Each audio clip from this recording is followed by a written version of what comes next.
Quand je vis au Togo, je dois avoir la satisfaction de certains besoins. L'eau, l'électricité, la santé, l'éducation. On ne dit pas que depuis 63, Salut à tous, c'est David et Flavio, you already know. Si vous êtes nouveau ou nouvelle sur la chaîne, ou tout court, si vous n'êtes pas encore abonné, merci de vous abonner, liker la vidéo, surtout activer la cloche de notification. Depuis la nuit des temps, ANC ne fait que crier, on m'a volé les élections, élections sur élections. Mesdames et messieurs, voici Eric Dupuis pour vous dans une émission sur une autre station radio qui nous parle des irrégularités, comment RPT Uni a volé. Bon, vous connaissez la même chanson. Je vais vous faire sur la vidéo tout entière ce qu'il a dit, ses analyses et d'autres choses. Merci de votre patience. Suivez jusqu'à la fin. Suivez jusqu'à la fin, c'est très intéressant. Il y a des choses à tirer aussi dedans. Alors, suivons tous ensemble. Depuis le 29 avril dernier, les commentaires vont dans tous les sens dans le cadre de ces élections législatives et régionales. Quelle lecture vous faites de ces commentaires? Vous savez, l'ANC a tenu une conférence de presse il y a quelques jours, au cours de laquelle les premiers responsables du parti sont revenus largement sur les conditions dans lesquelles ces élections se sont déroulées. On a relevé, il n'y a pas que l'ANC, il y a d'autres partis politiques tels que les FDR, tels que ADI, ont relevé des fraudes massives et des irrégularités, vous en avez parlé tout à l'heure. Mais cette fois-ci, vous savez, ça fait des années qu'on parle de fraude, du système de fraude du RPT Unir, mais cette fois-ci, ce qui s'est passé était particulier, parce que ça a été fait de manière effrontée, à visage découvert. On avait l'impression que des voleurs viennent chez vous, armés jusqu'aux dents, et devant vous, vous pillent. Partout sur l'étendue du territoire, moi j'ai été le responsable des affaires électorales de l'ANC, et j'ai suivi les rapports circonscription électorale, pas circonscription électorale, bureau de vote, pas bureau de vote. Les rapports qui me sont montés étaient effarants.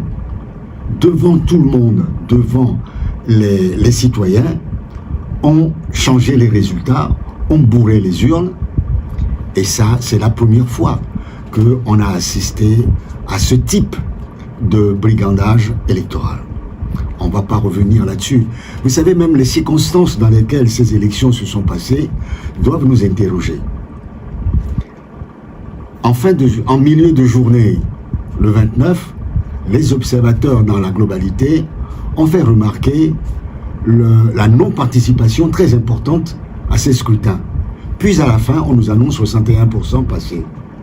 C'est tout simplement parce que en fin de journée, on a bourré les urnes pour compenser le refus des populations d'aller voter. Mais attardons-nous un peu dans cette organisation-là. 1. À la veille de la date fixée pour le scrutin, on nous annonce que, à quelques jours, on nous annonce que le scrutin est reporté. Puis, le 10 avril, on nous annonce que le scrutin est à nouveau. La date est fixée et que ça allait démarrer le 13. Tout cela est fait pour déstabiliser, pour désorganiser l'opposition, pour désorganiser même les populations. Puis, ce que vous n'avez pas remarqué et que nous avons relevé dans notre liminaire, c'est que la date a été fixée à un lundi, un jour ouvrable. Vous connaissez la misère dans laquelle nos populations croupissent. Ne pas travailler le dimanche et ne pas travailler le lundi, cela pose problème. Les populations, celles ouvrières, ont besoin d'aller travailler. Le lundi, les coiffeurs étaient ouverts. les mécaniciens étaient au travail, les commerçants étaient au travail. Et vous voulez que ce jour-là, quand ces commerçants, ces gens qui vivent au jour le jour, qui n'ont pas pu travailler le dimanche, puissent rester à la maison ou alors consacrer des heures pour aller voter, je peux vous garantir, M. Douadi, que cela a été fait à dessein. Le 27, c'était férié. Le 28, un dimanche, et on vous met les élections un 29, qui est un lundi. C'est fait sciemment, sachant très bien que les gens n'iront pas voter, les gens ne vont pas se déplacer. Ajoutez à cela tout ce qui a été dit et raconté depuis 2019. Rappelez-vous, M. Douadi, il n'existe plus d'opposition au Togo. Alors, des pseudo-analyses politiques, télécommandées, grassement payées par le régime, qui répondent sur les réseaux sociaux et sur les ondes, à l'opposition n'existe plus, faute de pouvoir s'unir. L'opposition ne peut rien faire toute seule. Pourquoi aller aux élections quand on sait que les élections sont fraudées d'avance? Tout ça là, c'est téléguidé par le régime lui-même. Alors, est-ce que vous attendez à ce résultat 5 sièges pour l'opposition? Je ne parle pas du résultat, je parle de l'abstention. Pourquoi nos populations ne sont pas allées voter? Quand vous regardez dans la région maritime, en moyenne, c'est 25% ceux qui sont allés voter. Je prends par exemple ma commune, Golfe 2. Sur 87 000 inscrits, il y a à peine 24 000 votants. Qu'est-ce qui a amené les populations à ne pas faire ce déplacement-là? C'est ça que nous devons... C'est cette question que nous devons nous poser. Quand vous dirigez un pays depuis 60 ans passés, quand vous êtes au pouvoir depuis bientôt 20 ans, et que la population est résignée, la population ne croit plus à l'affaire électorale, ne veut plus aller voter, c'est un échec pour vous. C'est un échec pour vous. On assiste à quelque chose de totalement inacceptable. Une CENI qui est totalement, comment dirais-je, perdue, tétanisée. Vous savez que depuis que les résultats provisoires ont été promulgués, ont été annoncés par la CENI, puis par la Cour constitutionnelle, nous n'avons toujours pas les chiffres officiellement. Nous ne savons pas combien les partis ont obtenu en termes de suffrage. Personne ne le sait. Moi, j'aimerais savoir, tout à l'heure, vous parlez de 5 élus pour l'opposition. J'aimerais savoir ce que ça représente en termes de suffrage. Vous verrez que la différence n'est pas bien grande par rapport à ce que le RPT uni obtenait avant. Vous le verrez. Qu'ils n'ont pas progressé en termes de suffrage.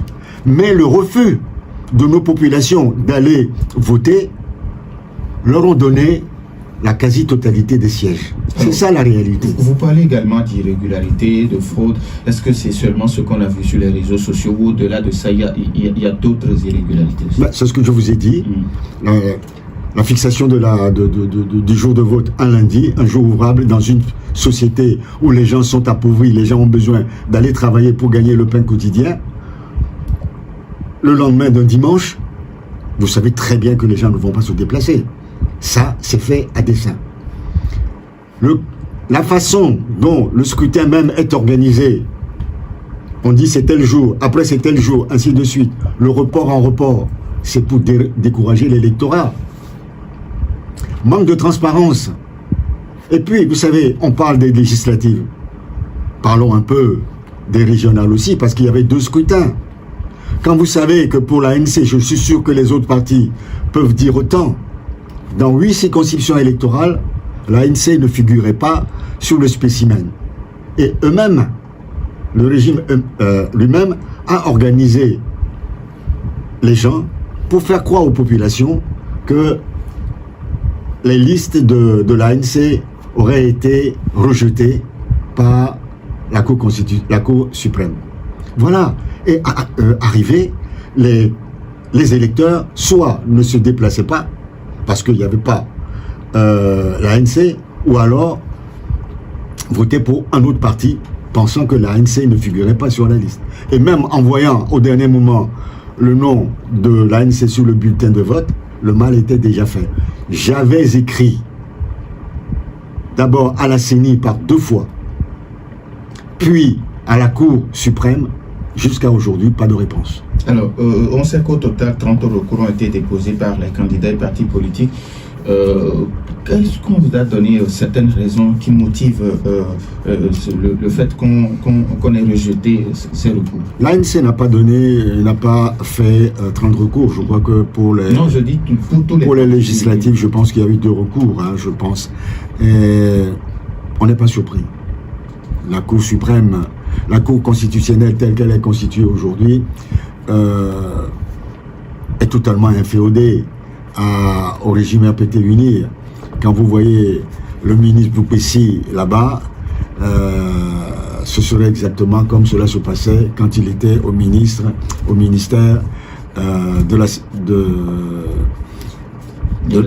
l'administration territoriale.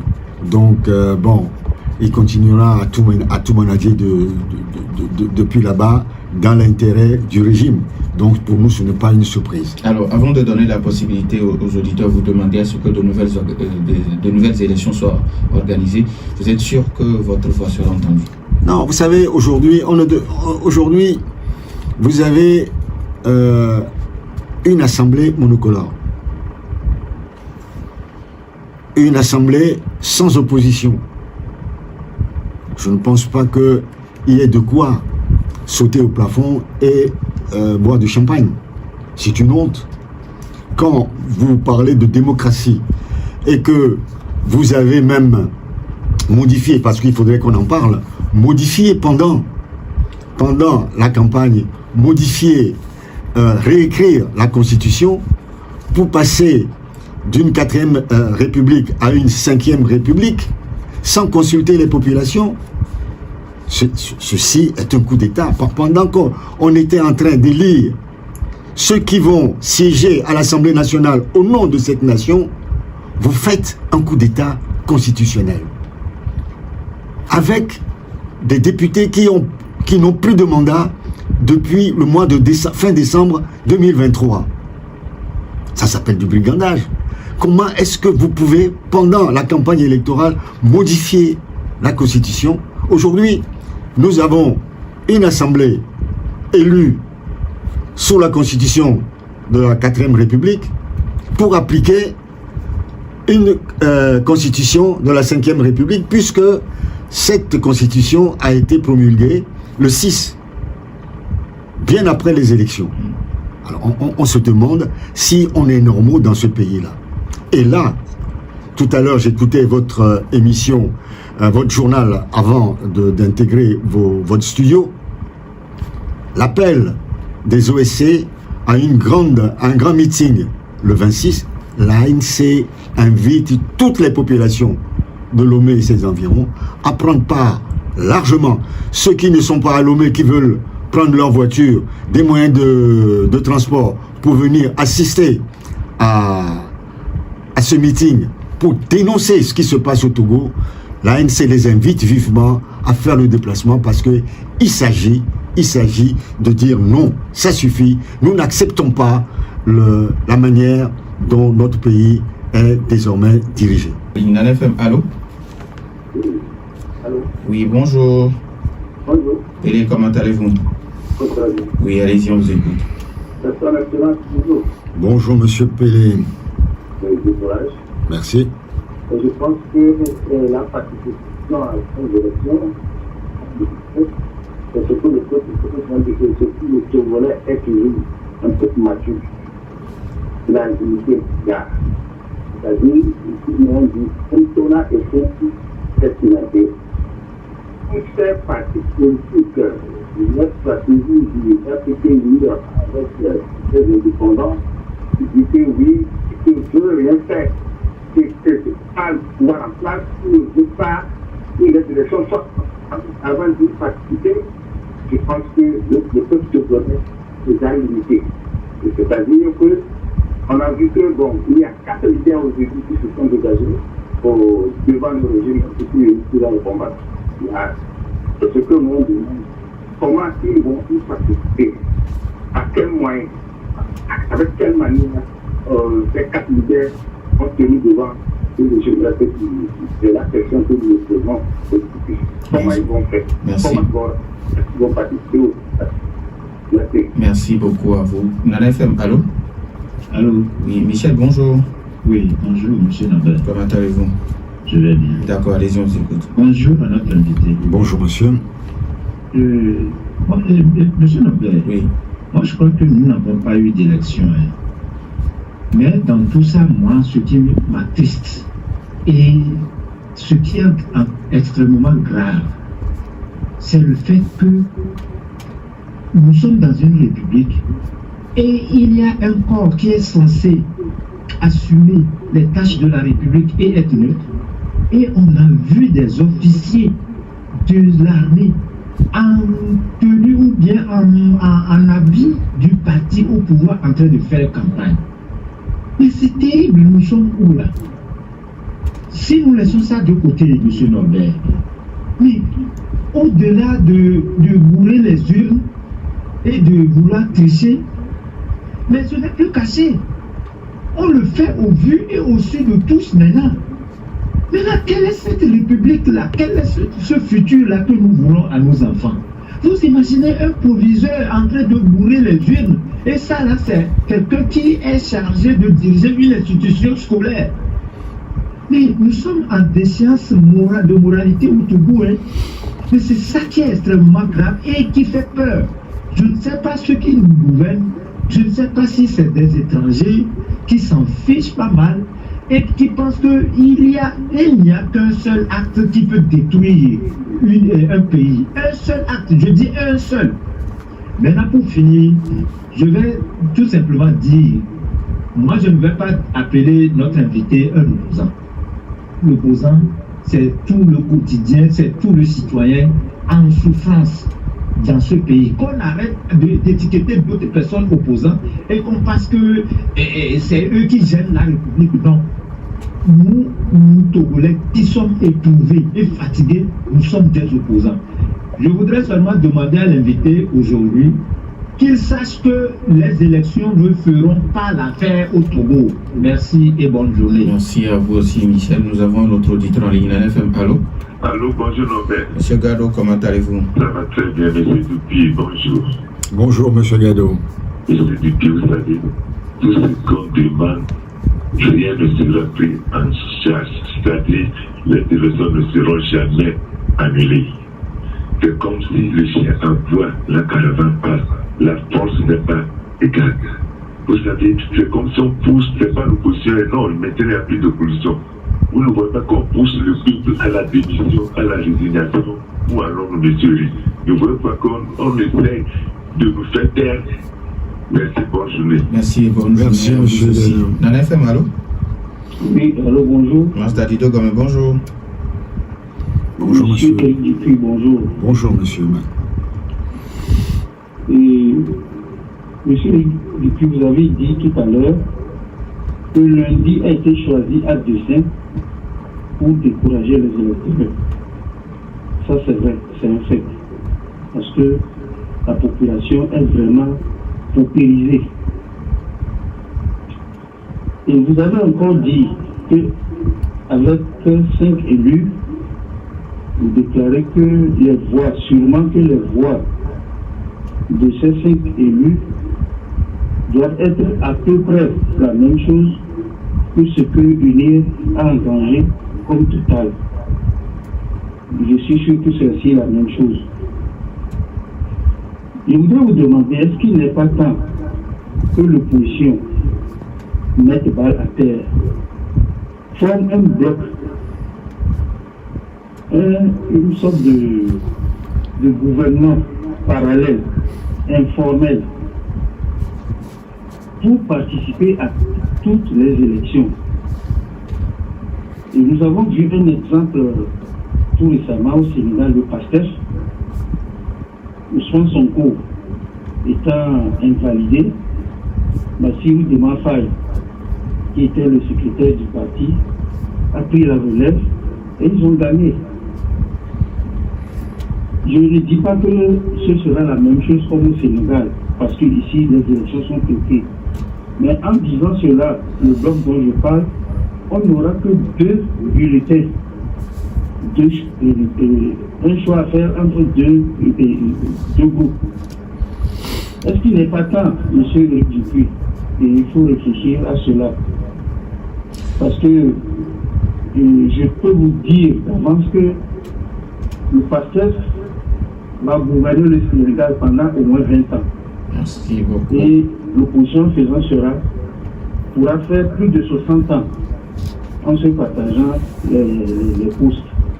Merci. Pour terminer, Oui, allez-y. une recommandation. Je voudrais demander aux 5 élus qui ont été choisis, le pèse bien le mot, ils ont été choisis, de ne pas boycotter l'hémicycle, car au moins ils seront nos yeux et nos oreilles pour nous communiquer les malversations qui vont sûrement continuer au sein de l'hémicycle. Merci, bonne journée. Merci, bonne journée à vous aussi. Nana FM, allô? Oui, bonjour. Monsieur Basile, comment allez-vous? Oui, je vais doublement bien et vous? D'accord, Dieu merci, ça va. Bonjour, monsieur Basile. Je salue monsieur Éric Dupuis. Allô? Oui, vous avez déjà salué. Ah, d'accord. Je pense que je vais lui dire des choses très importantes. Tout dernièrement, c'est chez eux qu'on a encore entendu que non, nous, on ne peut pas parler à tel ou à tel. Est-ce qu'ils luttent pour le peuple togolais ou bien ils luttent pour eux dans l'année? C'est ça, c'est premier. Parce que moi, quand ils étaient tous à l'UFP, je connais le discours. Je vais appeler précisément le vieux, c'est un Téléda. Quand ils sont venus, j'étais là-bas. Ils ont dit que il ne faut pas que quelqu'un regarde un parti d'opposition, que s'il fait ça, c'est au RPC que vous êtes en train de regarder. Ça, je sais, c'est une autre pensée que vous faites comme ça. Ce n'est pas ça que je parle. Il n'est pas temps pour eux, aujourd'hui, de faire table rase. Je lui avais dit ça en fait ça aussi que de renoncer à la guerre. Aujourd'hui, je le redis encore. Il n'est pas temps. Ils disent qu'eux, ils peuvent faire travailler seuls, mais ce que le pouvoir a mis en place, ils ne peuvent rien. On a 14 000 bureaux de vote. Le pouvoir est capable même de mettre 10 personnes à 4 bureaux de vote pour bourrer les villes. Vous ne pouvez pas. Est-ce que vous ne voyez pas qu'il est temps de renoncer à votre chose de choses? Moi, je ne sais pas. Merci beaucoup à monsieur Basile. Nous prenons le tout dernier auditeur de FM, allô? Oui, bonjour. Bonjour, Bonjour, monsieur. Bonjour à l'invité. Bonjour, monsieur. Je pense qu'à l'heure à laquelle nous sommes, il ne faut pas jeter l'eau de bain et le bébé. Parce que quand vous avez laissé en 2018, les gens ont chanté « quelques laissent, quelques prend ». Maintenant, quand vous avez choisi de ne plus laisser, tout le monde a vu ce qui s'est passé et que, nonobstant le bourrage, on aura vraiment un grand nombre de députés de l'opposition, plus des indépendants intègres pour pouvoir gouverner ce pays. Mais malheureusement, le bourrage a tout pris, noyé même. Et sur ce, moi je dis que les 4 partis ont été sélectionnés pour se faire noyer encore. Est-ce que vous êtes conscient de ce fait? Je donne l'exemple de l'UFC et je donne l'exemple aussi du CAR. Parce que M. Agbegbo a réussi à être Premier ministre, mais sa politique a été noyée. Est-ce que vous êtes conscient que vos 4 partis-là ont été sélectionnés pour se faire noyer? Deuxième préoccupation, on est député pour l'ensemble du territoire et non pour, comment dirais-je, l'opposition. Est-ce que vous êtes capable de pouvoir convaincre, comme un pasteur le fait pour ses fidèles, ces dissidents-là, du parti Bénin à changer de modèle de vie et de modèle de pratique pour se converger vers une vraie démocratie. Et pour finir, nous le disons il y a longtemps, mais peut-être vous ne nous comprenez pas. Au Togo, nous ne sommes pas encore dans la démocratie. Vous êtes prêts à faire la démocratie d'abord et le multipartisme après, pour qu'on puisse au moins respirer un air d'espoir. Merci. Merci à vous aussi, Komi. Je pense qu'on va donner maintenant la possibilité à l'invité de répondre. Je ne sais pas, M. Dupuis, si vous voulez répondre à partir du dernier auditeur ou bien pas le premier. Je vais vous laisser faire. Vous reprenez comme vous l'entendez. D'accord. Dans l'ordre ou dans le désordre. J'ai pris une autre, je répondrai. Pelé qui vous demande qu'aujourd'hui il y a 4 leaders qui sont à l'Assemblée nationale du côté de l'opposition. Ça rejoint pratiquement une question de masse depuis Adide Gomé qui vous demande de ne pas boycotter. Comme ça, les 4 leaders seront les yeux et les oreilles du peuple. Alors Pelé, lui, il vous demande quels sont les moyens dont vous disposez et comment ça va se faire, le travail à l'Assemblée nationale. Dans un premier temps, l'ANC n'a pas encore décidé si elle sera à l'Assemblée nationale ou pas. Nous en avons discuté au comité politique hier. Nous en discuterons encore en début de semaine prochaine. La décision n'est pas prise. Et nous sommes en contact avec les autres partis politiques de l'opposition pour peut-être arriver à adopter une position commune.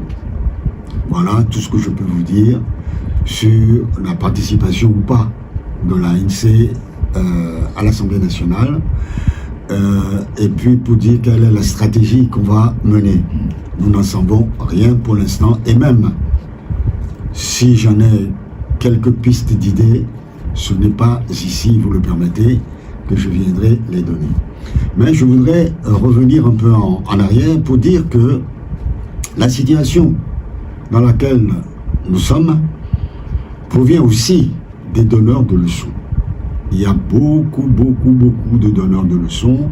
Moi, je pense que, moi, je dis que, c'est moi que... Mais est-ce que vous faites partie des partis politiques? Est-ce que vous êtes membre de partis politiques? Est-ce que vous savez comment les partis politiques fonctionnent? Monsieur Pelé, il y a quelque temps, avait mené une campagne contre les élections. N'allez pas aux élections, vous allez contribuer à ceci ou cela. Aujourd'hui, c'est un autre son de cloche. Ceux qui, pendant des années, ont dit il ne faut plus aller aux élections, les partis politiques de l'opposition sont corrompus, il ne faut pas les croire, ils ont reçu de l'argent. De toute manière, même si on vote pour eux, ils ne pourront pas aller récupérer leur victoire. Ces gens-là ont manipulé les populations, ont travaillé l'esprit des populations. Et ces populations ont traduit cela par l'abstentionnisme. Ils ont refusé d'aller parce qu'on leur a dit que y aller, ça ne sert à rien. Y aller, ça serait de soutenir les corrompus, ça serait l'occasion de voter pour une opposition qui n'existe pas. Il y a d'ailleurs quelqu'un qui l'a laissé entendre. Est-ce que cette opposition peut faire quelque chose encore? Mais si vous servez ce langage, ce discours à longueur de journée aux populations, dites-vous que mentir, il reste toujours quelque chose. Et vous ne savez pas comment ces populations vont réagir face à vos messages. On demande aujourd'hui à l'opposition de mettre balle à terre. Moi, je voudrais demander à ceux qui, sur les radios, ceux qui, sur les réseaux sociaux, passent leur journée à s'attaquer à l'opposition et aux responsables politiques de l'opposition, de mettre balle à terre s'ils veulent qu'il y ait un changement un jour au Togo. Personne, parmi eux, personne ne s'attaque au régime en place. Or, ils savent très bien que cela vient du régime en place. Mais à longueur de journée, telle personne a fait ceci, telle personne n'est pas de l'opposition, ainsi de suite. Je voudrais dire, entre autres, je crois que c'est M. Michel, que moi je suis opposant. je suis Togolais comme lui. Il dit que je ne suis pas opposant, mais que tous les Togolais sont opposants. Non, il dit que c'est le thème opposant, mais n'est péjoratif. Non, ce n'est pas péjoratif. On est opposant, c'est-à-dire on s'oppose à quelque chose. On s'oppose à un régime. On ne dit pas je suis opposant et puis ça s'arrête là. On s'oppose à quelque chose. On ne s'oppose pas, point final. Ça n'a pas de sens.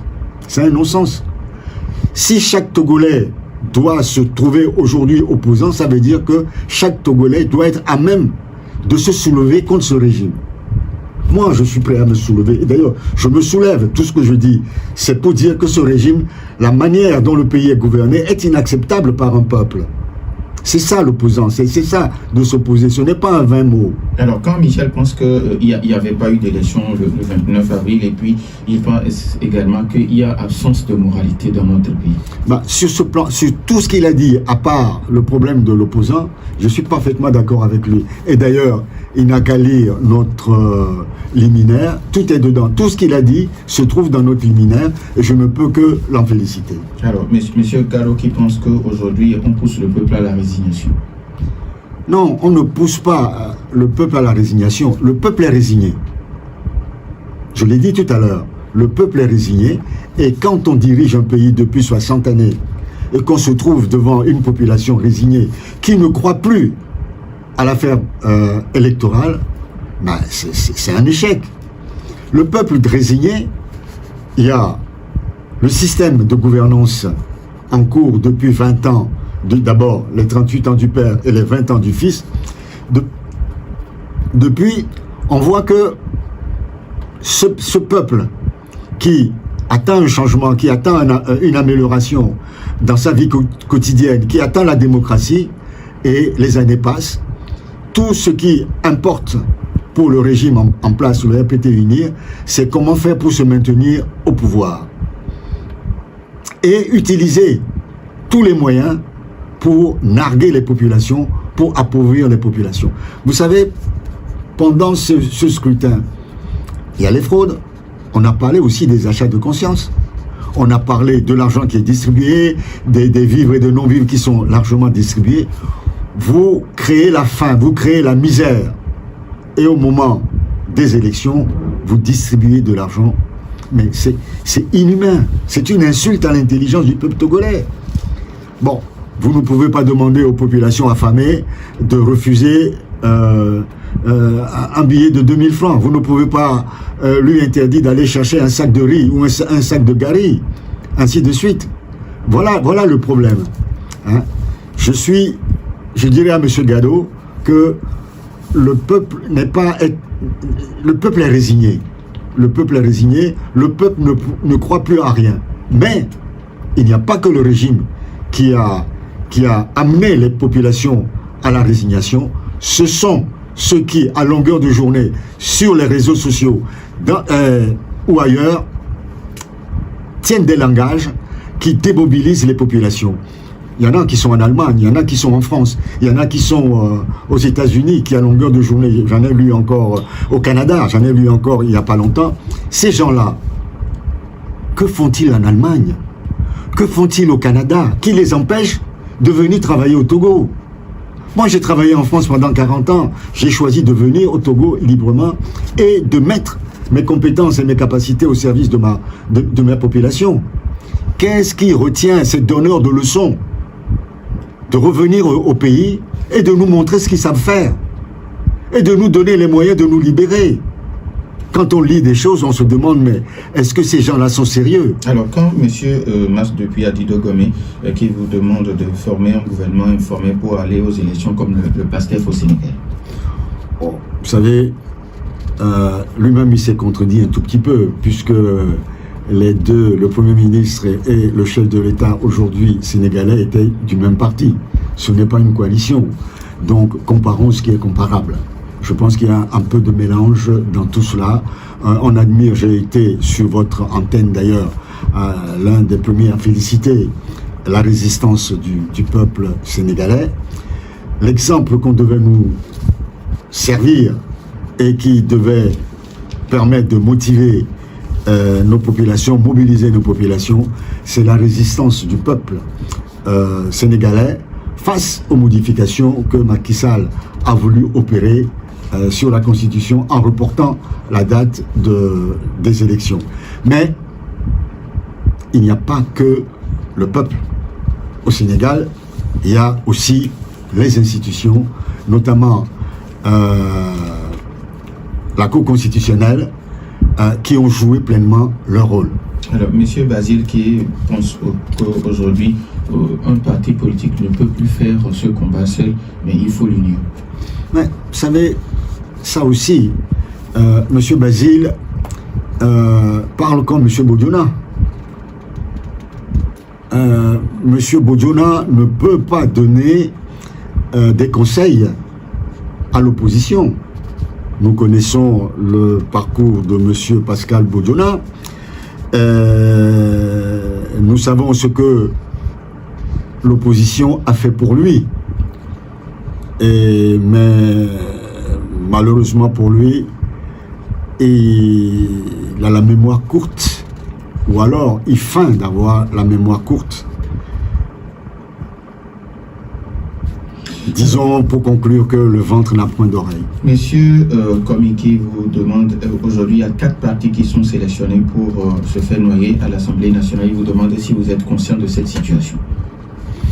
Parce qu'il a donné déjà... Vous savez, j'aime beaucoup des gens qui seuls, dans leur pièce, dans leur chambre, réfléchissent et pensent que 1000 personnes ne pouvaient pas réfléchir comme eux. Moi, quand je vous écoute, je respecte ce que vous dites. Et je pars du principe que vous avez la capacité de réfléchir et de raisonner comme moi. C'est le respect de l'autre. Et celui qui pense qu'il sait mieux que vous et qui s'imagine que vous n'avez pas pu penser comme lui, n'a pas de respect pour vous. C'est malheureux. Apprenons à nous respecter. Apprenons à respecter les autres.